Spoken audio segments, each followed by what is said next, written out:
What's up, gue Arif, balik lagi di channel Arking. Dan hari ini gue mau nge-review kerak mesin dari oli samping Power Loop 2T ya teman-teman ya. Nah, ini udah selesai gue bongkar. Langsung aja kita lihat kerak dari businya dulu teman-teman ya. Ini untuk businya warnanya cerah ya teman-teman ya, nggak kayak kemarin gelap. Nah, ini warna apa namanya, elektroda ya, apa sih namanya, dalemannya itu cenderung lebih terang dan kuning keputih-putihan teman-teman. Dan di bagian topinya pun dia nggak hitam teman-teman, nggak ada keraknya malah. Nah, tapi di bagian pinggirnya sini ini ada kayak apa nih, kayak das, ada debunya teman-teman, ada kayak pasirnya dikit, cuma dia nggak berkerak teman-teman, kayak gitu. Dan yang paling gue suka itu bagian dalamnya itu nggak gosong teman-teman, kayak gitu. Ini bagus sih, artinya sih dia kayak terbakar sempurna ya, kayak gitu teman-teman. Warnanya terang, bersih tuh, atasnya juga nggak ada keraknya, kayak gitu teman-teman ya. Lanjut ke bagian head blocknya teman-teman. Untuk bagian head block ini dia, kelihatan nggak tuh coy?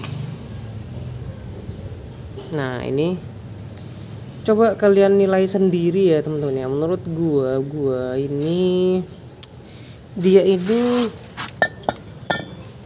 tidak berkerak teman-teman, nggak berkerak, mirip kayak abangnya sih yang GPA X1 ya.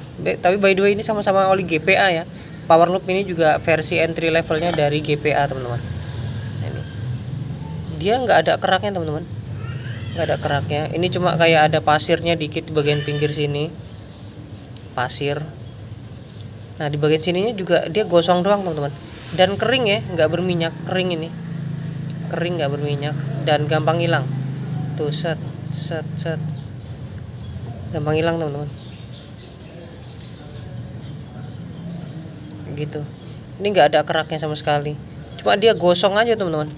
Menurut gue sih kayak gini nggak bisa dibilang kerak ya, ini hanya gosong tuh, dikerok mah hilang, gosong dan tipis. Tapi ini pemakaian 2 minggu teman-teman, 2 minggu paling ya cuma 500 milian lah kalau gua mah, kayak gitu ya. Dan setelannya dia basah juga, standar juga, kayak gitu teman-teman.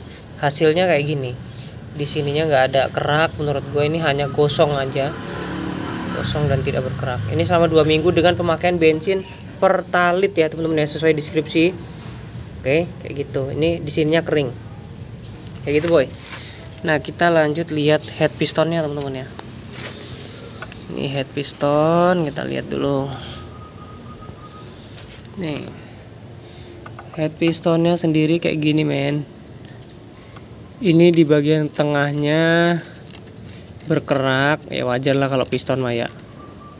Berkerak dan dia kering teman-teman, kering dan nggak berminyak, kering nggak berminyak, terus berpasir, berkerak, tapi gampang hancur teman-teman, nggak keras-keras banget. Ini sih menurut gua kalau kita kasih Pertamax sih bisa nggak sekotor ini sih men, nggak sekeras ini juga.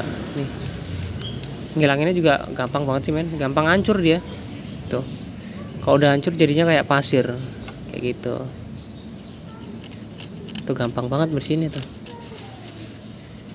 Nah, kayak gitu teman-teman.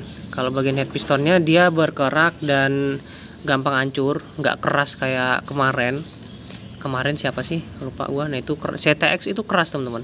Sisa dari CTX tuh keraknya keras di sini, nggak bisa dibersihin pakai kuku, tapi dia hanya sedikit. Nah, kalau ini banyak, cuma gampang hancur, kayak gitu men. Dan dia kering ya, kering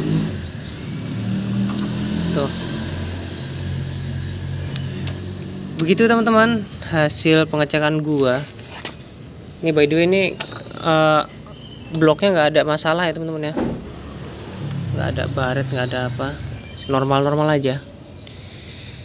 Dan begitu teman-teman hasil review kerak mesin dari oli samping Power Loop 2T. Dan ntar untuk oli selanjutnya mungkin akan gua pakai tuh Echo teman-teman, Echo ya. Kita lanjut oli samping murah meriah lagi teman-teman. Oke, gimana pendapat kalian? Tulis di kolom komentar dan kita diskusi biasanya. Thanks for watching dan sampai jumpa di video gua selanjutnya.